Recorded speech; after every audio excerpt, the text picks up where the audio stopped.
Om Swastiastu. Halo, selamat pagi anak-anak. Bertemu lagi dengan Ibu dalam pembelajaran kali ini. Nah, sebelumnya mari kita berdoa dulu bersama-sama, memohon kepada Ido Sang Yang Widi agar kita semua diberikan kesehatan dan wabah virus corona ini tentunya cepat berlalu. Ayo berdoa dimulai. Berdoa selesai. Nah, anak-anak, dalam pembelajaran kali ini kita akan mempelajari tentang keberagaman pekerjaan. Ya, nah untuk itu anak-anak, Ibu harapkan kalian nanti bisa mengidentifikasi jenis-jenis pekerjaan yang terkait dengan kegiatan ekonomi. Selain itu nanti Ibu harapkan kalian bisa mengidentifikasi tokoh utama dan tokoh tambahan dalam cerita fiksi, kemudian juga mengidentifikasi jenis-jenis kegiatan ekonomi yang ada di sekitar rumah kalian. Untuk mengefisienkan waktu, Ibu akan menjelaskan di sini pertama itu mengenai keberagaman kegemaran. Kegemaran itu adalah sesuatu yang disukai, yang bermanfaat bagi seseorang. Nah, yang mana?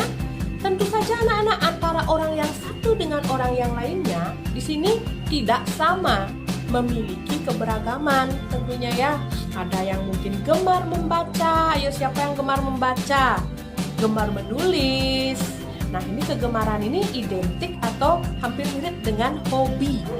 Hobi ini tentunya akan mendatangkan manfaat.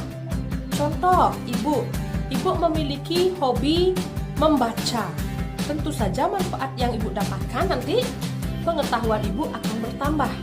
Pernah dengar ada pepatah, membaca membuka jendela dunia. Artinya melalui membaca kita akan mendapat pemahaman tentang dunia ini, anak-anak. Nah, itu manfaatnya. Nah, sekarang coba anak-anak tuliskan apa saja kegemaran kalian di rumah, serta apa saja manfaat yang dapat kalian dapatkan dalam kegemaran yang kalian miliki. Oke? Ibu sangat gemar membaca. Nah, salah satu yang Ibu suka baca itu adalah cerita. Nah, kemarin Ibu juga sudah menjelaskan mengenai cerita, yaitu cerita fiksi. Nah, ternyata anak-anak, di dalam cerita fiksi ada tokohnya. Tokoh itu adalah orang atau karakter yang terlibat di dalam suatu cerita. Tokoh ini ada yang disebut dengan tokoh utama dan ada yang disebut dengan tokoh tambahan. Nah, namanya saja tokoh utama. Tokoh utama itu adalah tokoh yang paling banyak diceritakan, tokoh yang menjadi inti dalam cerita tersebut. Sedangkan tokoh tambahan itu adalah tokoh yang mendukung terjadinya cerita tersebut. Baik, sebagai contoh, kemarin Ibu sudah jelaskan cerita si kancil dan buaya. Nah, di sini yang menjadi tokoh utama itu tentu saja adalah si kancil dan buaya. Nah, ya. Kemudian tokoh tambahannya siapa? Nah, di sana yang terlibat lagi siapa? Selain si kancil dan si buaya di dalam cerita tersebut. Ya, ada si monyet, si gajah, kemudian si anjing dan lain sebagainya ya. Nah, itu tokoh utama dengan tokoh tambahan.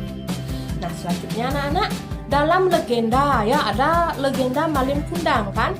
Nah, di mana diceritakan Malin Kundang itu berdagang ya, karena dia hidupnya miskin sekali anak-anak. Jadi dia memutuskan untuk berlayar sehingga dia menjadi kaya raya dengan cara berdagang.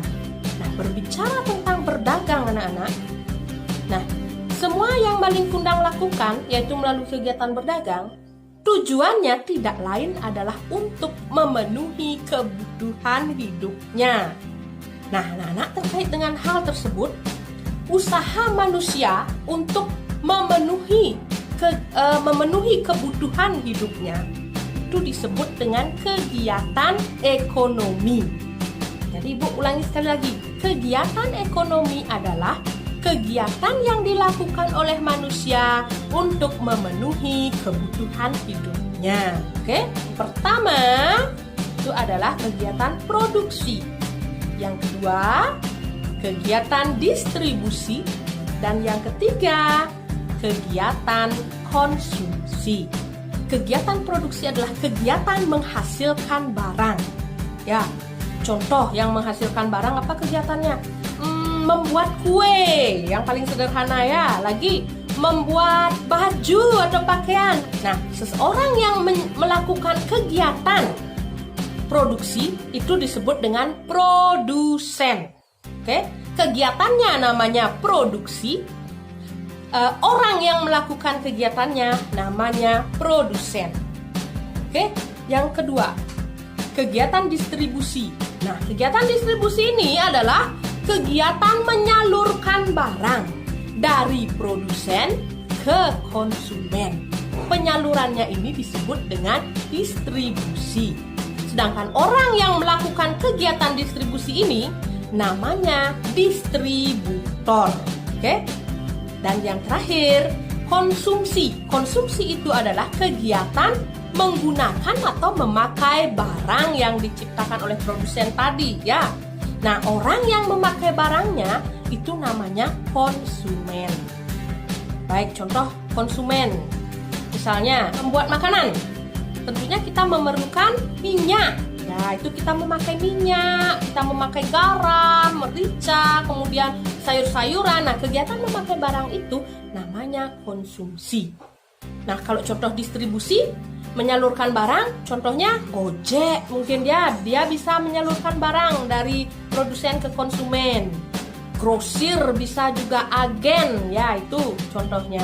Tugas kalian di rumah, silahkan buat 3 buah contoh kegiatan produksi, distribusi, dan konsumsi yang ada di wilayah anak-anak. Kalau ada pertanyaan, anak-anak boleh bertanya lewat WA group ataupun chat ibu secara pribadi. Ibu akhiri tugas kali ini dengan para mesanti. Om Santi Santi Santi Om.